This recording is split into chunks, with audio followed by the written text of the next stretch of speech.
자, 오늘 우리에게 주시는 하나님 말씀을 받습니다. 오늘은 잠언 1장 8절에서 15절까지 말씀을 함께 받겠습니다. 잠언 1장 8절에서 15절까지 한 절씩 교독하여 읽고요. 마지막 절은 같이 읽겠습니다. 자, 8절입니다. 내 아들아, 내 아비의 훈계를 들으며 내 어미의 법을 떠나지 말라. 이는 내 머리에 아름다운 관이요 내 목에 금사슬이니라. 10절. 내 아들아, 악한 자가 너를 끌지라도 따르지 말라. 그들이 내게 말하기를 우리와 함께 가자. 우리가 가만히 엎드렸다가 사람의 피를 흘리자. 죄 없는 자를 까닭 없이 숨어 기다리다가 스올같이 그들을 산채로 삼키며 무덤에 내려가는 자들같이 통으로 삼키자. 우리가 온갖 보화를 얻으며 빼앗은 것으로 우리 집을 채우리니 너는 우리와 함께 제비를 뽑고 우리와 함께 전대 하나만 두자 할지라도 내 아들아, 그들과 함께 길에 다니지 말라. 내 발을 금하여 그 길을 밟지 말라. 아멘. 하나님 말씀입니다. 자, 오늘 잠언 이제 세 번째 시간인데 오늘 설교 제목이 나는 선과 악을 분별하는 자인가. 제목으로만 보면 당연히 알 것 같아요. 우리는 선과 악을 분별할 수 있을 거라고 생각하지만 그런데 많은 경우에 내가 모르는 때가 있더라고요. 그래서 오늘 잠언 말씀을 통해서 정말 선과 악을 분별하는 지혜를 우리가 얻게 되기를 바랍니다. 자, 오늘 본문에서 우리가 먼저 좀 붙들고 기도할 제목을 주셨는데, 자, 첫 번째 기도 제목은 8절 말씀 붙들고 우리가 기도하기를 원하는데, 기도 제목이 하나님이 부모에게 주신 권위에 온전히 순종하게 하옵소서. 그렇게 기도했으면 좋겠어요. 자, 8절 말씀을 다시 한번 읽어드립니다. 내 아들아, 너의 아비의 훈계를 들으며 내 어미의 법을 떠나지 말라. 여러분, 우리가 잠언을 읽다 보면 여러 번 이제 반복하여 하나님의 말씀하시는 그 주제 중에 하나가 하나님은 부모에게 하나님과 버금가는 그러한 권위를 주셨다는 거예요. 그러니까 부모님의 말씀에 순종하는 것을 하나님께 순종하는 것과 거의 동등한 위치로 이 부모의 권위를 가르치는데, 여기 8절에 나오는 여기 아비, 어미가 친부모일 수도 있어요. 그러나 이게 잠언을 읽다 보면 스승과 제자 간에도 스승이 제자들에게 아들아 이렇게 부를 때도 있긴 하거든요. 그러나 핵심은 이거예요. 부모는 하나님을 대신하여 자녀들에게 가르치고 자녀는 하나님께 순종하듯이 부모에게 순종하는 것, 이 절대적인 관계만큼은 변하지 않는다라는 거예요. 그러니까 이스라엘 부모들은 이 책임에 대해서 굉장히 강한 의식이 있었어요. 하나님이 나에게 하나님을 대신하여 자녀들을 가르칠 권위를 주셨다. 그러니까 하나님 말씀을 부모들이 얼마나 많이 읽는지, 그리고 말씀대로 살아야 자녀들이 배우니까, 그러니까 이 부모의 책임을 다하려고 애썼죠. 이게 부모에게 주신 사명이었어요. 그래서 나중에 사도 바울이 에베소서 6장 4절에 보면 부모들에게 이렇게 권면하죠. 자, 에베소서 6장 4절에 또 아비들아 너희 자녀를 노엽게 하지 말고 오직 주의 교훈과 훈계로 양육하라. 이렇게 말씀하셨어요. 그리고 자녀들은 부모님이 하시는 말씀을 하나님이 내게 주신 말씀으로 알고 그리고 순종하고 따르는 것, 이게 이제 성경의 가르침입니다. 물론 이런 질문이 있을 수 있죠. 목사님, 만약에 부모님이 말씀대로 살지 말라 또는 믿음 생활을 하지 말라, 그럴 때가 있어요. 믿지 않는 부모가 집에 계실 때 그때는 어떻게 순종해야 됩니까? 물론 하나님의 뜻에 거부와 반하는 것에 대해서는 순종할 수가 없습니다. 성경에도 나오죠. 여러분, 그 충성스러운 아들이었던 요나단도 아버지 사울이 하나님 뜻에 어긋나서 미치광이 왕이 되어요. 그때는 아들이지만, 부모지만 아버지의 말에 순종할 수 없었죠. 그러나 성경의 뜻은 부모님의 뜻이라면 자녀들은 마땅히 순종해야 된다는 것을 강조합니다. 심지어는 하나님의 아들이신 예수님도 육신의 부모인 요셉과 마리아에게 얼마나 극진하게 그 효를 행했는지, 자, 누가복음 2장 51절을 볼게요. 예수님은 그의 육신의 부모를 어떻게 대했냐면, 자, 보세요. 예수께서 함께 내려가사 나사렛에 이르러, 보세요, 순종하여 받드시더라. 여기서는 하나님이 아니에요. 누구에게요? 육의 아버지 어머니인 요셉과 마리아에게. 그 어머니는 이 모든 말을 마음에 두니라. 여러분, 가나 혼인 잔치 기억나시죠? 요한복음 2장에 나오는, 그때도 아직 때가 이르지 않았지만 그 예수님은 어머니 마리아의 요청에 응합니다. 그죠? 왜냐하면 어머니가 부탁하신 일이니까. 그래서 물이 변하여 포도주가 되는 기적을 행하셨잖아요. 그러니까 우리 자녀들에게 하나님이 기대하는 모습 중에 정말 중요한 거예요. 눈에 보이는 부모를 사랑하지 않으면 하나님도 사랑할 수 없다. 눈에 보이는 부모에게 순종하지 않으면서 하나님의 권위에 순종하는 것은 있을 수 없다라는 거예요. 물론 지금 우리는 부모님이 안 계신 분도 계실 수 있어요. 부모님이 계신 분도 계시고, 또 우리는 누군가의 부모이죠.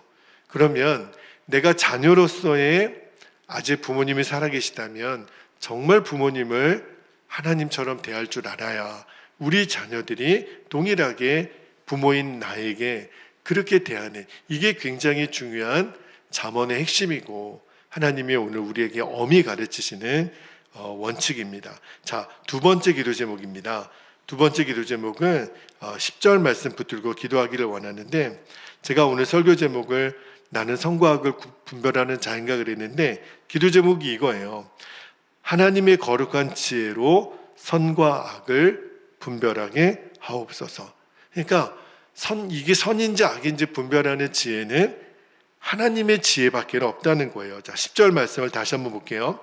내 아들아, 악한 자가 너를 꿰일지라도 따르지 말라. 여러분, 우리 주변에 또 내 생각에 악한 자가 나를 꿰는 자가 있다는 거예요.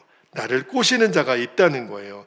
여러분, 우리가 1절부터 9절까지 쭉 읽어오면서 지금까지는 이제 지혜의 소리를 듣고 지혜를 따라가라 이렇게 하지만, 자, 10절에 들어오면은 이제는 반대로 악을 피하는 지혜, 악을 분별하는 지혜도 너희들이 가져야 된다 말씀을 하고 있어요. 왜 그래야 되냐면, 만약에 악한 자가 꾀임에 넘어가면 어떤 결과가 일어나는지 11절 12절에 나와요. 자, 11절 12절을 볼게요. 그들이 내게 말하기를 우리와 함께 가자. 우리가 가만히 엎드렸다가 사람이 피를 흘리자. 죄 없는 자를 까닭없이 숨어 기다리다가 12절에 스올같이 그들을 산채로 삼키며 무덤에 내려가는 자들같이 통으로 삼키자. 와, 악한 자들이 엄청난 계략을 가지고 우리를 꿰는다 그랬어요. 만약에 이 유혹의 소리를 뿌리치지 못하면 우리는 이제 완전한 파멸로 내려갈 수밖에 없다라는 것을 오늘 강조하는 거예요. 그러니까 솔로몬이 왜 이렇게 이토록 경계하는 악한 자의 그 꿰는 말을 분별하고 구별해내라. 근데 사실은 이게 쉬운 일이 아니에요. 여러분, 이게 쉽다면 우리가 정말 어떤 사람으로부터 때로는 그 사람 뒤에 교묘하게 역사는 악한 영이죠.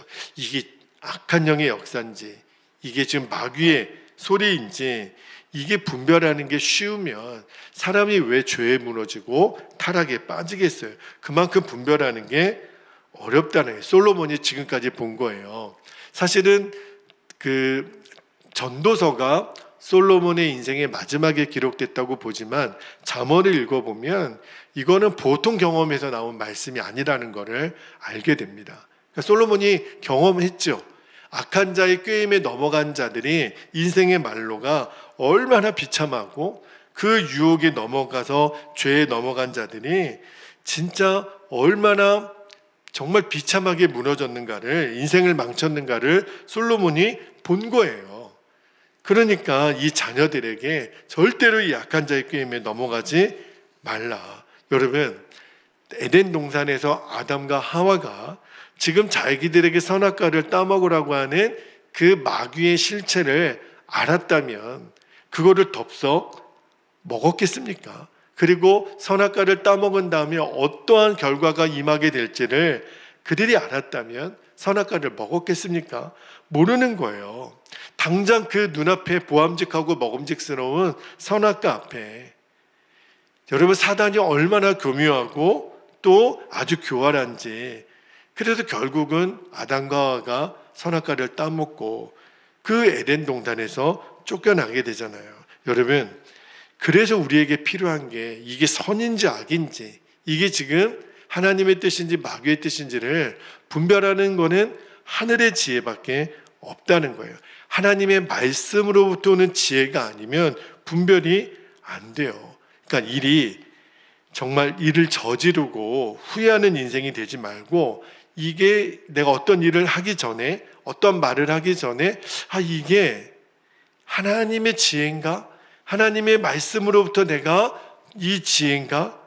여러분, 이게 굉장히 중요해요. 그래서 사도 바울이 고린도 교회 성도들에게 어떤 당부를 했냐면, 고린도전서 2장 10절에서 13절까지 말씀을 잘 한번 들어보세요. 10절입니다. 오직 하나님이 성령으로 이것을 우리에게 보이셨으니 성령은 모든 것, 곧 하나님의 깊은 것까지도 통달하시느니라. 11절에 사람의 일을 사람의 속에 있는 영 외에 누가 알리요? 이와 같이 하나님의 일도 하나님의 영 외에는 아무도 알지 못하느니라. 12절에 우리가 세상의 영을 받지 아니하고 오직 하나님으로부터 온 영을 받았으니 이는 우리로 하여금 하나님께서 우리에게 은혜로 주신 것들을 알게 하려 하심이라. 13절에 우리가 이것을 말하거니와 사람의 지혜가 가르친 말로 아니하고 오직 성령께서 가르치신 것으로 하니 영적인 일은 영적인 것으로 분별하느니라. 그러니까 이 영적인 것이 어디로부터 와요? 하나님의 말씀으로부터 오는 거예요.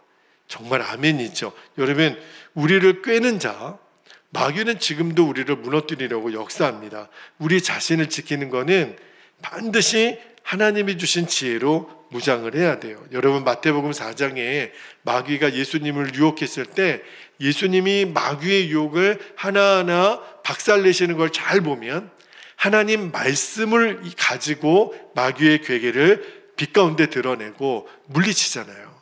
그러니까 우리도 기록되었으되 말씀하셨으되 이 말씀의 지혜를 가져야 우리가 악한 자와 싸워 이기게 됩니다. 그래서 바울이 로마서 12장 2절에 이렇게 말하죠. 너희는 이 세대를 본받지 말고 오직 마음을 새롭게 함으로 변화를 받아 하나님의 선하시고 기뻐하시고 온전하신 뜻이 무엇인지 분별하도록 가라.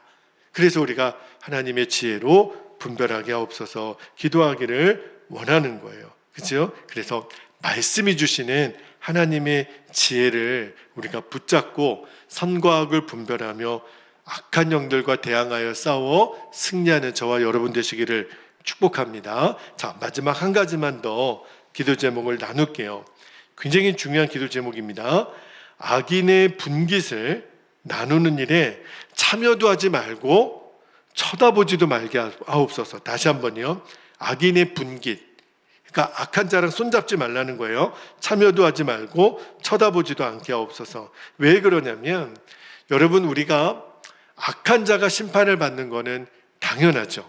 그런데 그 악한 자와 손을 잡는 자, 그 악한 자를 거들어주는 자, 그들도 그 악인과 함께 파멸에 던져진다는 거예요.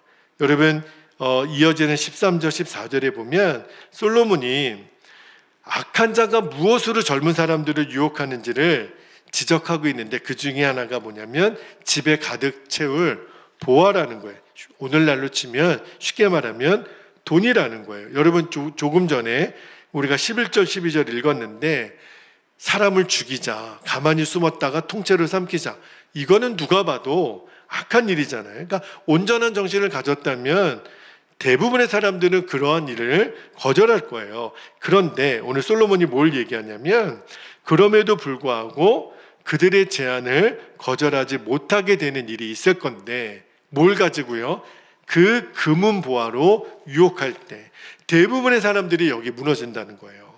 그러니까 양심의 가책은 느끼는 거죠. 이러면 안 되는데 그러면서도 어쩔 수 없이 따라가는 게 이 돈으로 유혹하는 게 얼마나 강력한지. 자, 오늘 13절 14절 다시 한번 읽어드릴게요. 여러분 13절 14절 읽으면서 반복되는 단어가 하나 있는데 뭔지 한번 생각해 보면서 이 말씀을 들어보세요. 13절에 우리가 온갖 보화를 얻으려고 빼앗은 것으로 우리 집을 채우리니 14절을 너는 우리와 함께 제비를 뽑고 우리와 함께 전대 하나만 두자. 여러분 여기 13절 14절에 4번이나 반복되는 단어가 하나 있어요. 그게 뭐죠?